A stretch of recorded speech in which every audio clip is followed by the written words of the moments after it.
Sandheden er den, at de snød os. Og de snyder os stadigvæk, og de har snydt os. Danskerne vil jo faktisk ikke ind i EU.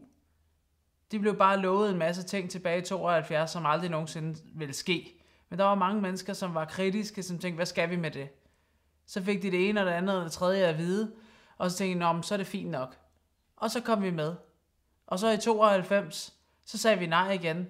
Og så fik vi en masse ting at vide, at himlen ville falde ned, og vi ville få byllepest, og at alle mennesker ville dø en horrible, horrible death, medmindre at vi så kom endnu mere ind i EU. Og så gjorde vi det, 93. Så stemte vi så ja for det nationale kompromis, fordi vi var så bange for, at hvis det nu var rigtigt, det de sagde. Så i 2000 skulle vi stemme om euroen. Der sagde vi nej. Igen, ligesom i 92. Det er fordi, at danskerne vil reelt ikke have mere EU. Vi sagde nej. Fordi at vi vidste, at vi kunne mærke, at det her er forkert. Men alle de store organisationer, alle politikerne, det var bare, at vi skal stemme ja, fordi ellers så er der bål og brand i gaderne, og alting bliver forfærdeligt.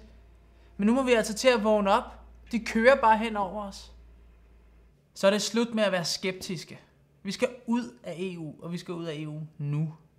Så kan det være, at du tror på alt deres frygtspropaganda, men hvis du virkelig vil være bange for noget, hvis du går længes efter at være bange for noget, så vær bange for at få mere EU. Vær bange for alt det, de kommer med, fordi de vil bare kontrollere os. Vi skal ud af EU, og det er nu. Det er bedst for Danmark.